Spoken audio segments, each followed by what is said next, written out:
हरे कृष्णा, राधे राधे सभी लड्डू गोपाल और कृष्ण भक्तों को मेरा प्रणाम। भक्तों, क्या आप कभी सोच सकते हो कि कोई व्यक्ति ऐसा भी हो सकता है जो कि भगवान से केवल और केवल अपने स्वार्थ के लिए उनकी सेवा करते हैं, या फिर केवल अपनी इच्छाओं की पूर्ति के लिए उनकी सेवा करते हैं। वो चाहते हैं कि जब भी वो लड्डू गोपाल की सेवा करें या किसी भी भगवान की सेवा करें, तो उसके बदले में उनके जीवन में जो कमियां हैं उनकी पूर्ति हो, या फिर वो जिस चीज़ की मांग भगवान से कर रहे हैं, जो चीज़ वो चाहते हैं अपने जीवन में कि उनके पास होनी चाहिए, उन्हें मिलनी चाहिए, उस चीज़ की मांग को अगर लड्डू गोपाल पूरा नहीं करते, तो फिर वो लड्डू गोपाल की सेवा करना बंद कर देते हैं। क्या इतना भी कोई व्यक्ति स्वार्थी हो सकता है कि वो भगवान से भी स्वार्थ करे और भगवान की सेवा केवल अपने स्वार्थ के लिए करे? एक व्यक्ति के मन में दूसरे व्यक्ति के प्रति ऐसे भाव होना स्वाभाविक है, लेकिन कोई व्यक्ति हमारे लड्डू गोपाल के बारे में, हमारे छोटे से बाल गोपाल के प्रति ऐसे भाव कैसे रख सकता है? यदि बाल गोपाल उसकी इच्छाओं को पूर्ण ना करें, तो क्या वह भक्त अपने जीवन से लड्डू गोपाल को निकाल कर फेंक सकता है? हमने तो बचपन से यही सुना है कि भक्ति में कभी भी स्वार्थ नहीं होता। भगवान की भक्ति निस्वार्थ होती है और निस्वार्थ भाव के साथ ही भगवान की भक्ति करनी चाहिए। बिन मांगे ही हमारे प्रभु हमें सब कुछ देते हैं, फिर हमें भगवान से ऐसी आशा क्यों होती है?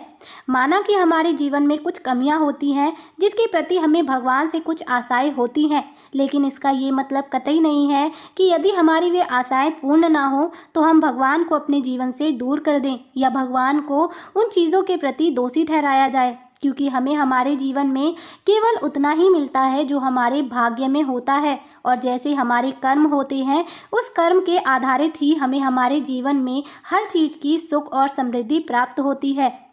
भक्तों, आज की लीला कथा सुनने के बाद आपके हृदय में क्रोध का भाव उत्पन्न होने लगेगा। क्या कोई व्यक्ति हमारे लड्डू गोपाल के साथ, हमारे छोटे से बाल गोपाल के साथ इतना बुरा कर सकता है? जहाँ लड्डू गोपाल की सेवा भक्त इतने जतन से करते हैं, उनकी हर एक ज़रूरत का ख्याल रखते हैं, उन्हें अपने हृदय में बसा कर रखते हैं, वहीं पर कुछ लोग लड्डू गोपाल के साथ ऐसा दुर्व्यवहार भी कर सकते हैं। भक्तों, आज की लीला कथा थोड़ी सी बड़ी अवश्य हो सकती है, लेकिन आप सभी से हाथ जोड़कर विनम्र निवेदन है कि लीला कथा को अंत तक ज़रूर श्रवण करें। मैं आशा करती हूँ कि प्रत्येक दिन की भांति आप सभी को ये लीला कथा भी अच्छी लगेगी। आज की लीला कथा हमारे साथ उत्तराखंड की रहने वाली भारती जी ने शेयर की है। भारती जी बताती हैं कि मेरे मायके में कभी भी मैंने लड्डू गोपाल की सेवा होते नहीं देखी थी, ना ही मेरे घर में लड्डू गोपाल विराजमान थे। लेकिन जब मेरी शादी हुई तो ससुराल में मेरी सासू माँ लड्डू गोपाल की सेवा किया करती थी और मेरे घर में लड्डू गोपाल विराजमान थे। वे बताती हैं कि मेरे घर में मेरी सासू माँ, मेरे हस्बैंड और मैं, हम तीनों ही बड़े प्यार से रहा करते थे। मेरी सासू माँ बहुत अच्छी थी। मेरे ससुर जी का पहले ही देहांत हो गया था और मेरे हस्बैंड मेरी सासू माँ की इकलौती औलाद थे। इसी कारण से मेरी सासू माँ मुझसे खूब प्यार किया करती थी। वो मुझे अपनी बेटी जैसे ही प्यार करती थी।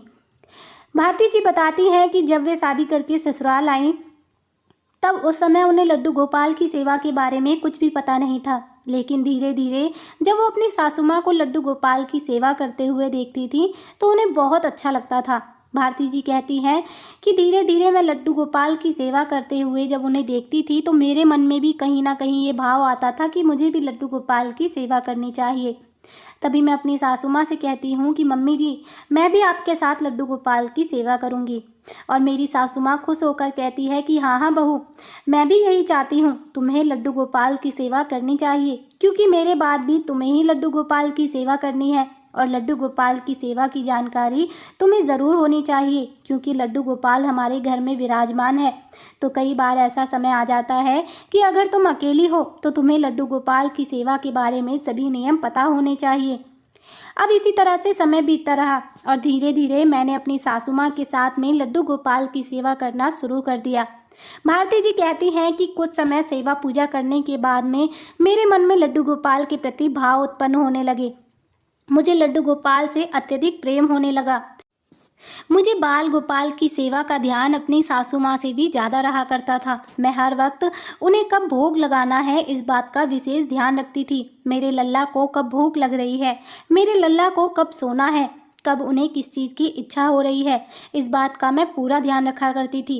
बाल गोपाल की सेवा करना मुझे बहुत ही अच्छा लगता था, और क्योंकि उस समय मेरे जीवन में कोई बालक नहीं था, इसीलिए मैं लड्डू गोपाल को अपनी संतान समझकर उनकी सेवा किया करती थी। भारती जी बताती हैं कि लगभग इसी तरह से मेरी शादी को 8 वर्ष बीत गए, और इसी बीच में मुझे 2 पुत्र संतान की प्राप्ति हुई। भारती जी कहती हैं कि उसके बाद अचानक एक दिन मेरी सासू माँ की तबीयत बिगड़ गई और कुछ दिनों के बाद उनका देहांत हो गया। अब मेरी सासू माँ का देहांत हो जाने के बाद मैं बिल्कुल अकेली हो गई। लेकिन भारती जी कहती हैं कि बाल गोपाल की कृपा से हमारे घर में किसी चीज़ की कमी नहीं थी। मेरे हस्बैंड की अच्छी जॉब थी और मेरे बच्चे भी बहुत अच्छे थे। मेरे साथ साथ मेरे बच्चे भी लड्डू गोपाल से खूब प्रेम किया करते थे, और मेरे हस्बैंड भी लड्डू गोपाल से खूब प्रेम करते थे, क्योंकि उन्होंने बचपन से ही लड्डू गोपाल की सेवा होते हुए देखी थी, इसीलिए वो भी लड्डू गोपाल की सेवा कर दिया करते थे। हमारे घर में किसी चीज़ की कोई कमी नहीं थी, सब कुछ बहुत अच्छा चल रहा था। भारती जी कहती हैं कि ऐसे ही मैं एक दिन सब्जी लेने के लिए मार्केट जाती हूँ।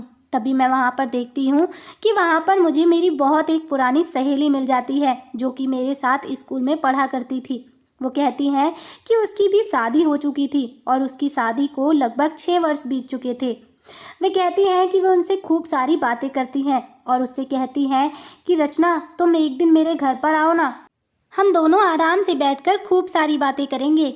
तभी वे कहती है कि हाँ हाँ भारती, मैं एक दिन तुम्हारे घर पर ज़रूर आऊँगी। जिस दिन मेरे हस्बैंड की छुट्टी होगी मैं उस दिन तुम्हारे घर पर आऊँगी। भारती जी कहती हैं कि 2-3 दिन के बाद रचना अपने हस्बैंड के साथ मेरे घर पर आती है, और मैं रचना को देखकर बहुत ज़्यादा खुश हो जाती हूँ। मैं रचना को कहती हूँ कि रचना, तुम अंदर आओ ना, मैं तुम्हारे लिए चाय नाश्ता बनाकर लाती हूँ, तब तक तुम दोनों यहाँ पर बैठो। ये कहकर मैं चाय बनाने के लिए किचन में चली जाती हूँ। उसके बाद मैं चाय नाश्ता लेकर आती हूँ और उसके बाद में बैठकर मैं अपनी सहेली से खूब सारी बातें करती हूँ। मैं और रचना अपने स्कूल टाइम की बहुत सारी यादों की बातें करते हैं। हमें बहुत ज़्यादा अच्छा लग रहा था। तभी एकदम से मैं रचना को बोलती हूँ कि रचना, तुम्हारी शादी को 6 साल हो गए हैं, अब तुम गुड न्यूज़ कब दे रही हो? क्या अभी तक तुमने किसी बच्चे की प्लानिंग नहीं की है? तभी वह एकदम से निराश हो जाती है। उसका निराश चेहरा देखकर मैं कुछ समझ नहीं पाती और उससे पूछती हूँ कि क्या हुआ रचना, क्या मैंने कुछ गलत पूछ लिया? तभी वह कहती है कि नहीं नहीं भारती, तुमने कुछ भी गलत नहीं पूछा है। गलत तो हमारी किस्मत ने हमारे साथ किया है। मेरी शादी को 6 वर्ष हो गए हैं और इन 6 वर्षों में मैंने बहुत इलाज करवाया है, काफ़ी सारे डॉक्टरों को भी दिखाया है, हमने बहुत पैसा खर्च किया, लेकिन इस सब का कोई फ़ायदा नहीं हो रहा है। मुझे संतान हो ही नहीं रही है। यहाँ पर भी हम इसीलिए आए हैं क्योंकि यहाँ पर हमें किसी ने बताया था कि यहाँ पर एक जाने माने डॉक्टर हैं। हमें किसी ने बताया था कि अगर हम उनसे ट्रीटमेंट करवाएंगे तो हमें ज़रूर एक संतान की प्राप्ति हो जाएगी, और इसीलिए हम लोग यहाँ पर शिफ्ट हुए हैं। तभी भारती जी कहती हैं कि उसकी बात सुनकर मुझे बहुत बुरा लगता है, और मैं उससे कहती हूँ कि तुम चिंता मत करो, सब कुछ ठीक हो जाएगा, भगवान की कृपा रही तो सब कुछ बहुत अच्छा रहेगा। तभी वे कहती हैं कि उसके बाद से हमारा आना जाना एक दूसरे के घर लगा रहता था, क्योंकि वो भी मेरे घर के पास ही में रहती थी। उसका घर मेरे घर से बहुत ज़्यादा दूर नहीं था, इसलिए कभी कभार मैं भी उसके घर पर चली जाया करती थी, और वो भी अकेली होती थी तो वो भी कभी कभार मेरे घर पर आ जाया करती थी। भारती जी कहती हैं कि एक दिन दोपहर का समय था, मैं लड्डू गोपाल को भोग लगा रही थी। तभी रचना मेरे घर पर आती है और मुझसे कहती है कि भारती, तुम ये क्या कर रही हो? तभी मैं उससे कहती हूँ कि कुछ नहीं रचना, आओ ना, तुम बैठो, मैं बस लड्डू गोपाल को भोग लगा कर आती हूँ। तभी वो मेरे अंदर वाले रूम में जाकर बैठ जाती है और मैं बाल गोपाल को भोग लगाकर उसके पास जाती हूँ और उससे कहती हूँ कि अरे वाह, आज तो तुम बिना बताए ही आ गई। तभी रचना कहती है कि हाँ, ये ड्यूटी पर चले गए थे और उसके बाद मुझे घर में अच्छा ही नहीं लग रहा था, बहुत ज़्यादा अकेला फील हो रहा था, इसीलिए मैंने सोचा कि मैं तुम्हारे घर पर आ जाती हूँ। तुम्हें अच्छा नहीं लगा क्या? मैंने उससे कहा कि नहीं नहीं, तुम कैसी बातें कर रही हो, मुझे तो बहुत अच्छा लग रहा है कि तुम मेरे घर पर आई हो, हम लोग खूब सारी बातें करेंगे। तभी वो मुझसे पूछती है कि रचना, ये तुम अभी अभी क्या कर रही थी? तभी मैंने उसे अपने लड्डू गोपाल के बारे में बताया कि मैं लड्डू गोपाल को भोग लगा रही थी। अभी दोपहर में उनके भोग लगाने का समय हो गया है ना, इसीलिए मैं उन्हें भोजन का भोग लगा रही थी। तभी वह मुझसे लड्डू गोपाल के बारे में पूछने लगती है कि लड्डू गोपाल की सेवा कैसे की जाती है और मैं उसे लड्डू गोपाल के बारे में सारी बातें बताने लगती हूँ। जब मैं उसे लड्डू गोपाल के बारे में ये सब चीज़ें बता रही थी, तभी मेरे मन में न जाने क्यों एक ख्याल आता है और मैं उससे कहती हूँ कि रचना, तुम्हें संतान नहीं हो रही है ना?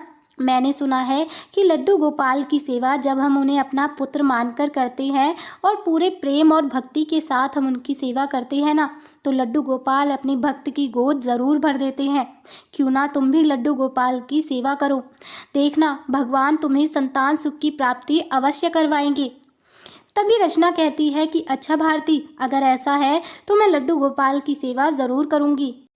वैसे भी हम डॉक्टरों के पास जा जाकर परेशान हो गए हैं। अगर लड्डू गोपाल की कृपा से मेरी गोद भर जाती है तो मैं बाल गोपाल की सेवा ज़रूर करूँगी। बस इस बारे में मैं अपने हस्बैंड से एक बार बात कर लेती हूँ। तभी मैं रचना से कहती हूँ कि हाँ रचना, तुम ज़रूर अपने हस्बैंड से इस बारे में बात करना और मुझे पूरा विश्वास है कि लड्डू गोपाल तुम्हारे साथ अच्छा ही करेंगे और देखना बहुत जल्द लड्डू गोपाल तुम्हारी गोद भी भर देंगे। लेकिन तभी मेरे मन में ख्याल आता है और मैं रचना से कहती हूँ कि रचना, तुम लड्डू गोपाल की सेवा अच्छे से कर तो पाओगी ना? और रचना कहती है कि हाँ दीदी, मैं लड्डू गोपाल की सेवा बहुत ही प्रेम और भाव के साथ करूँगी। अब मैं कल तुम्हें बताऊँगी, मैं अपने हस्बैंड से पूछने के बाद कल आपको बता दूँगी। मैं कहती हूँ कि ठीक है। उसके बाद रचना अपने घर चली जाती है और अगले दिन रचना का कॉल आता है और वो मुझसे कहती है कि भारती, मैंने अपने हस्बैंड से लड्डू गोपाल के बारे में बात की है और उन्होंने मुझसे हाँ कर दी है। उन्हें मेरे लड्डू गोपाल की सेवा करने से कोई परेशानी नहीं है, बल्कि उन्होंने तो खुश होकर कहा है कि अगर लड्डू गोपाल की सेवा से हमें संतान सुख की प्राप्ति होती है तो तुम ज़रूर करो। अब तुम कल ही मेरे साथ चलना और हम दोनों लड्डू गोपाल को लेकर आएंगे। मैं रचना से कहती हूँ कि हाँ रचना, हम कल ही चलेंगे और लड्डू गोपाल को लेकर आएंगे। भारती जी कहती हैं कि अगले दिन रचना मेरे घर पर आती है और हम दोनों मार्केट चले जाते हैं बाल गोपाल का विग्रह लेने के लिए और वहाँ से हम लोग एक प्यारे से 5 नंबर का लड्डू गोपाल का विग्रह लेते हैं और साथ ही साथ मैं रचना को लड्डू गोपाल का सारा सामान भी दिलवा देती हूँ। उनके सोने का बेड, उनका सिंहासन, उनके वस्त्र इत्यादि, उनकी जो भी उनका सामान था वो सभी मैं रचना को दिलवा देती हूँ और उसके बाद में हम लोग घर पर आते हैं और फिर मैं रचना से कहती हूँ कि रचना, तुम लड्डू गोपाल की सेवा प्रेम से कर तो पाओगी ना? लड्डू गोपाल की सेवा थोड़ी सी कठिन अवश्य है, लेकिन देखना जब तुम प्यार से लड्डू गोपाल की सेवा करना शुरू करोगी तो धीरे धीरे तुम्हें ये बहुत आसान लगने लगेगा। तभी रचना मुझसे कहती है कि हाँ भारती, तुम चिंता मत करो, जैसे तुमने बताया है मैं बिल्कुल वैसे ही बहुत प्यार के साथ लड्डू गोपाल की सेवा करूँगी। रचना के मुंह से ये बात सुनकर मैं बहुत ज़्यादा खुश हो जाती हूँ। जब हम लड्डू गोपाल का विग्रह लेकर आते हैं तो उसके बाद मैं रचना के साथ उसके घर जाती हूँ और हम पंचामृत से लड्डू गोपाल का स्नान इत्यादि करवाकर पूरे विधि विधान के साथ लड्डू गोपाल को विराजमान करते हैं। सेवा की सारी विधि मैं रचना को अच्छे से समझा देती हूँ कि किस तरह से लड्डू गोपाल को प्रतिदिन स्नान करवाना है, उन्हें 4 समय का भोग इत्यादि लगाना है और रात को शयन करवाना है। सारी चीज़ें मैं रचना को बहुत अच्छे से बता देती हूँ। अब रचना भी लड्डू गोपाल की सेवा खूब प्रेम और खूब भाव के साथ करती है। अब इसी तरह से बाल गोपाल की सेवा करते हुए रचना को 2 महीने बीत जाते हैं। मैं अपने बच्चों की वजह से रोज़ रोज़ रचना के घर पर तो नहीं जा पाती थी, लेकिन हाँ, रचना मेरे घर पर ज़रूर आ जाया करती थी और वो साथ में अपने बाल गोपाल को लेकर भी आती थी। लेकिन इसी तरह से समय बीतता रहा और लगभग 4-5 महीने बीत जाते हैं। लेकिन अब रचना का फ़ोन आना कुछ कम हो गया था और अब वो मेरे घर पर आना भी कम कर दी थी। तभी मैं एक दिन रचना के पास फ़ोन करती हूँ और उससे पूछती हूँ कि रचना, तुम कैसी हो? तभी वह कहती है कि मैं ठीक हूँ भारती। मैं उससे कहती हूँ कि कई दिन हो गए तुम मेरे घर पर नहीं आई हो और लड्डू गोपाल को भी नहीं आई हो। मेरा लड्डू गोपाल से मिलने का बहुत मन कर रहा था। तुम्हारे लड्डू गोपाल अच्छे तो है ना? तभी वह कहती है कि हाँ, लड्डू गोपाल अच्छे हैं, मैं उनकी अच्छे से सेवा कर रही हूँ।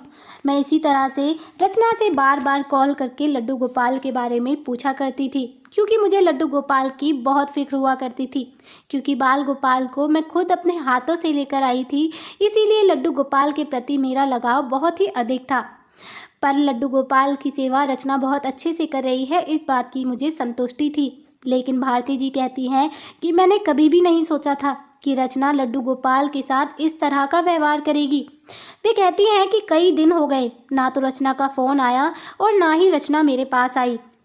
वे कहती हैं कि कई बार मैंने रचना को फ़ोन भी किया, लेकिन रचना ने मेरा फ़ोन नहीं उठाया।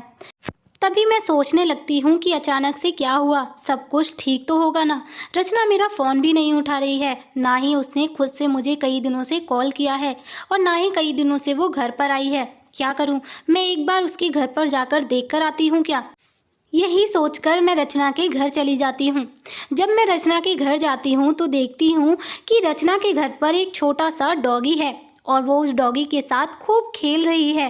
मैं रचना से कहती हूँ कि अरे वाह रचना, ये किसका डॉगी है, डॉगी तो बहुत ही प्यारा है।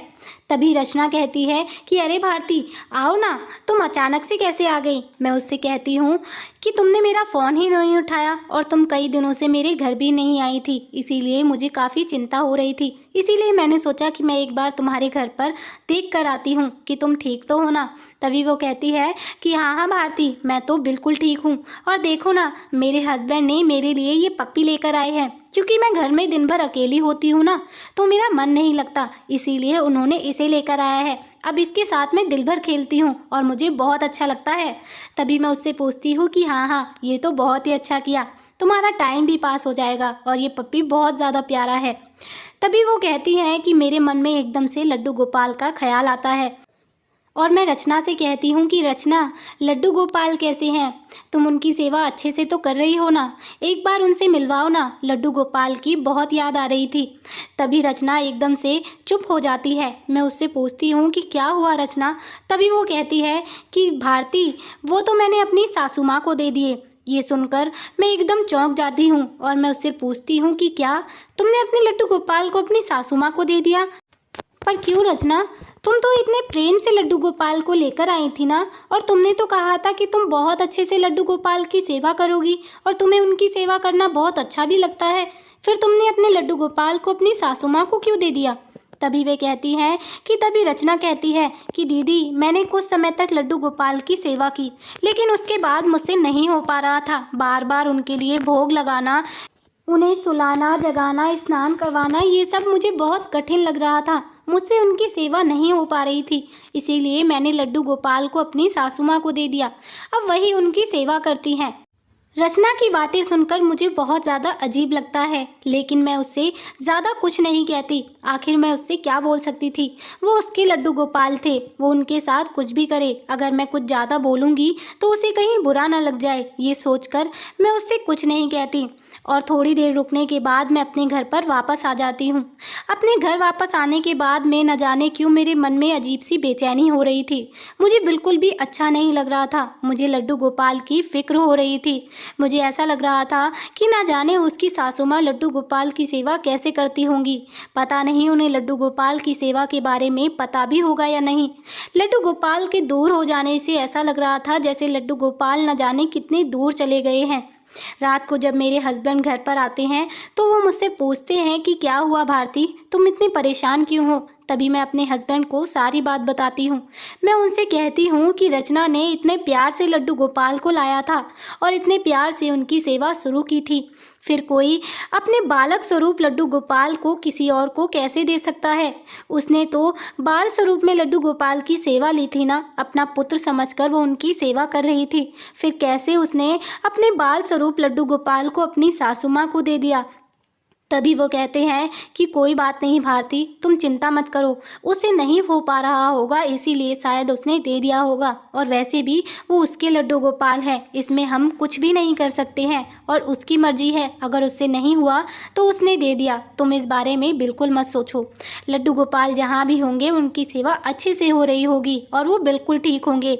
मेरे हस्बैंड जब मुझे इस तरह समझाते हैं तो मुझे भी लगता है कि हाँ, ये बिल्कुल ठीक कह रहे हैं। जब उसके लड्डू गोपाल है तो इसमें हम कर भी क्या सकते हैं। चलो, लड्डू गोपाल की सेवा कहीं भी हो, बस लड्डू गोपाल को कोई कष्ट ना हो और लड्डू गोपाल की सेवा अच्छे से हो रही हो, मैं तो इसी में खुश थी। अब वह कहती हैं कि कई दिन बीत जाते हैं और एक दिन मैं रचना को कॉल करती हूँ तो देखती हूँ कि रचना का फ़ोन उसके हस्बैंड ने उठाया है। तभी मैं उनसे रचना के बारे में पूछती हूँ तो वो बताते हैं कि रचना की 3-4 दिनों से तबीयत खराब है, उसकी तबीयत कुछ ठीक नहीं है, उसको चक्कर आया था, इसीलिए हमने रचना को हॉस्पिटल में एडमिट किया था। लेकिन अभी उसकी छुट्टी हो चुकी है और वो घर पर रेस्ट कर रही है। ये सुनकर मुझे बिल्कुल भी अच्छा नहीं लगता। उसके बाद मैं फ़ोन काट देती हूँ, लेकिन बाद में मैं सोचती हूँ कि मुझे एक बार जाकर रचना को देखकर आना चाहिए। पता नहीं उसकी तबीयत अब कैसी होगी। यही सोचकर मैं रचना के घर जाती हूँ। जब मैं रचना के घर जाती हूँ तो देखती हूँ कि रचना बेड पर लेटी हुई है। मैं रचना के पास जाकर बैठती हूँ और उससे पूछती हूँ कि रचना, ये सब तुम्हें क्या हो गया? अचानक से तुम्हारी तबीयत कैसे ख़राब हो गई? तभी रचना कहती है कि भारती, पता नहीं एक दिन मैं काम कर रही थी और अचानक से मुझे चक्कर आने लगे। उसके बाद जब मुझे हॉस्पिटल लेकर गए तो मुझे वहाँ पर डॉक्टरों ने एडमिट किया और उन्होंने बताया कि मुझे बीपी की प्रॉब्लम है और अभी उन्होंने मुझे आराम करने को कहा है। तभी मैं रचना से कहती हूँ कि हाँ हाँ रचना, तुम अच्छे से अपना ध्यान रखो ताकि तुम अच्छे से बिल्कुल ठीक हो जाओ। टाइम पर दवाइयाँ खाना और टाइम से खाना पीना भी खाना। हम लोग बातें करने लगते हैं। तभी भारती जी कहती हैं कि मौसम एकदम से ख़राब होने लगता है, ऐसा लगता है जैसे थोड़ी ही देर में बारिश होने वाली है। तभी रचना मुझसे कहती है, भारती, जॉब पर जाने से पहले मेरे हस्बैंड ने कपड़ा धोकर छत पर सुखाया था, लेकिन अभी बारिश होने वाली है। अगर बारिश आ गई तो सारे कपड़े गीले हो जाएंगे और मेरे हस्बैंड को कल जॉब पर कपड़े पहनकर जाने हैं। क्या तुम छत से मेरे कपड़े उतार कर ला दोगी? तभी मैं रचना से कहती हूँ कि हाँ हाँ रचना, तुम चिंता मत करो, मैं अभी सारे कपड़े उठाकर ला देती हूँ। भारती जी कहती हैं कि ये कहकर मैं छत पर कपड़े लेने जाती हूँ और जब मैं छत पर पहुँचती हूँ और जो छत पर मैं नज़ारा देखती हूँ उसे देखकर मेरे पैरों तले ज़मीन खिसक जाती है। मेरी सांसें वहीं पर थम जाती हैं।